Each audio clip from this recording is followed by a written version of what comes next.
Okay, today we're going to deal with the double angle the half angle formulas, which will be the 38, 39, 40 at the bottom of your sheet there. I just wanted to show you where they came from. Both of them come from the cosine of a double angle formula. The cosine and sine do. I'll show you tangent also, maybe. Maybe I won't. But anyway. But cosine, sine come from this. You can see cosine of x, sine of x are embedded within this, right?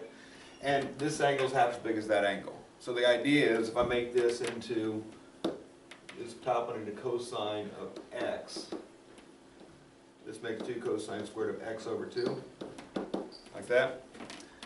And then if you just solve that for cosine of x over 2, you're going to get the half angle formula. So move the 1 over first, you get cosine of x plus 1. That equals 2 cosine squared of x over 2. Divide by 2, you get cosine squared. So then cosine of x over 2, if I take the square root, using good mathematics, we know that we're supposed to take the positive or negative square root, right? So we take the positive or negative square root of this thing. There's your cosine of x over 2. The sine of x over 2 works pretty much the same way. So if I do this one again with the first idea, this is half as big as that, so I do make this cosine of x and 1 minus 2 sine squared of x over 2. I'm going to move the 2 sine squared over there, the cosine over here. I like the squared object to be positive, so 2 sine squared of x over 2 is equal to 1 minus cosine of x. And then sine squared of x over 2 is going to equal 1 minus cosine of x all over 2. Take the square root of both sides. Sine of x over 2 is equal to 1 square root plus or minus the square root of 1 minus cosine of x over 2. Right. Tangent of x over 2, number 40. Sine on top and 1 minus cosine on the bottom? Other way. Oh, so it's 1 minus cosine on top? Yeah. Over sine? Or sine over 1 plus cosine? Yeah. Alright. Let's just take those on faith for now. There's some reason why, but I can't for the life of me remember it right now. So let's buy that. The other two we'll the main reason I wanted to focus on these two though is the plus or minus. Tangent's easy to get along with. It is what it is. But with sine and cosine, there's a plus and minus thing.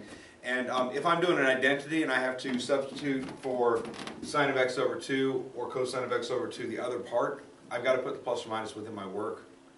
Typically, it's going to be a situation where that object's going to be squared. So once you square it, whether it's positive or negative, it becomes positive. So, but with numerical values like they're doing in example 4, that plus or minus comes into play because we have to remember about the quadrants, what quadrant we're in, because we're going to be given specific angle measures. And if I consider first quadrant, second quadrant, third quadrant, fourth quadrant, I hopefully remember that sine is positive up top and sine is negative down below. So down negative, up positive. For cosine,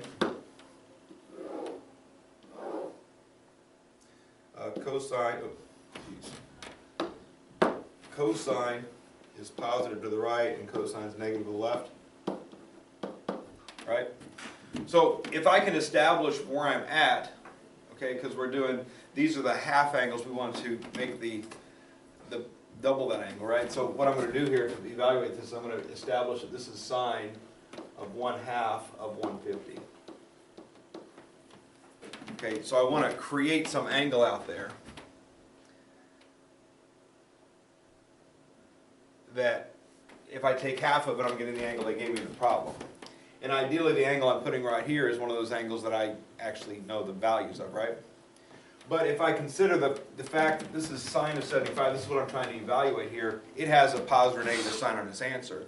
Looking at this, 0 to 180, everything up is positive, so this should be a positive answer. So when I do the half angle formula for sine here, I'm going to take the positive square root.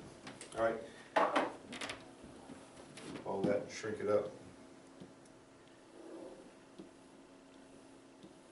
Still see what we need and it doesn't get noisy. All right, so what I create here is half of an angle, sine of half of an angle, so I apply the thing, plus positive, because again it's positive or negative, I'm taking the positive, and it's, it was 1 minus cosine, right? Yep. 1 minus cosine of 150 over 2. To begin there, cosine of 150 has an exact answer, which is negative square root of 3 over 2.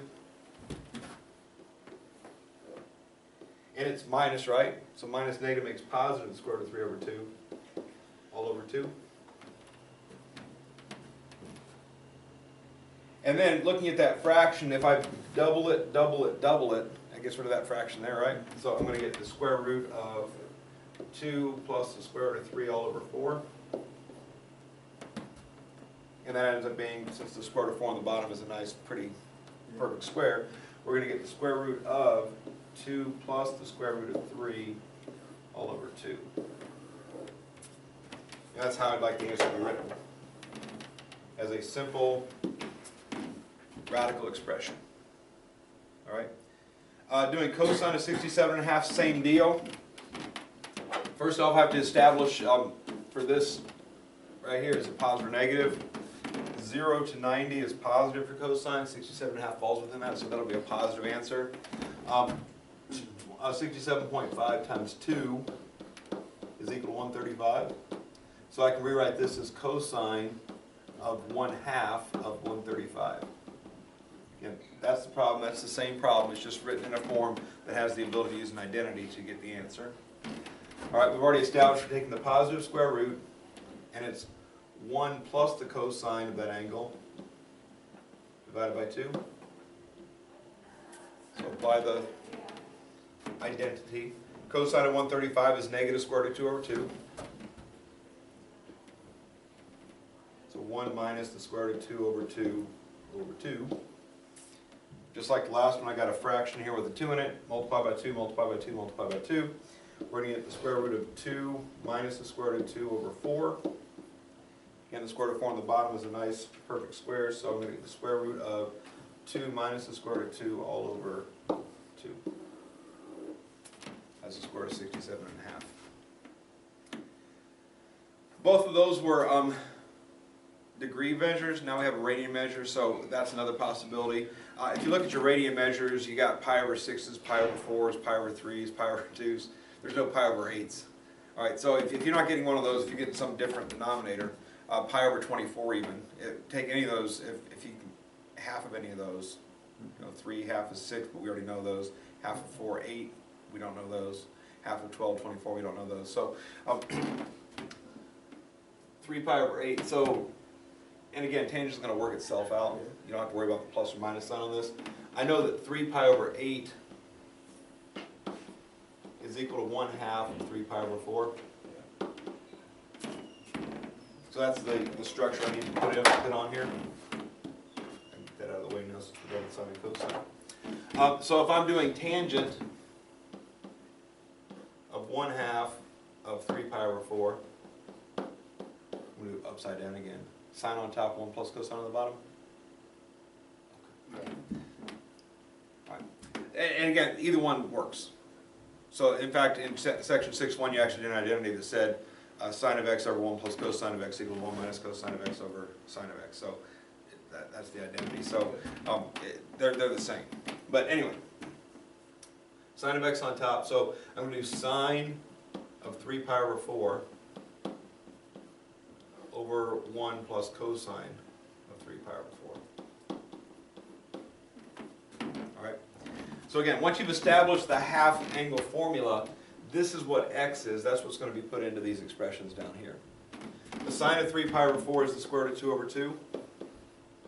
The cosine of 3 pi over 4 is negative the square root of 2 over 2.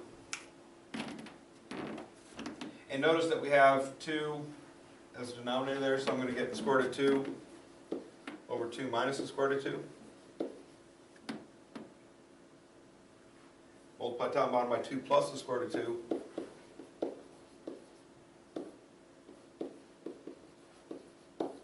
that gets me 2 times the square root of 2 plus 2 on top. On the bottom, I'm going to get 4 minus 2, right? Which is 2. Whole bunch of 2's there, so if I divide everything by 2, I'm going to get the square root of 2 plus 1.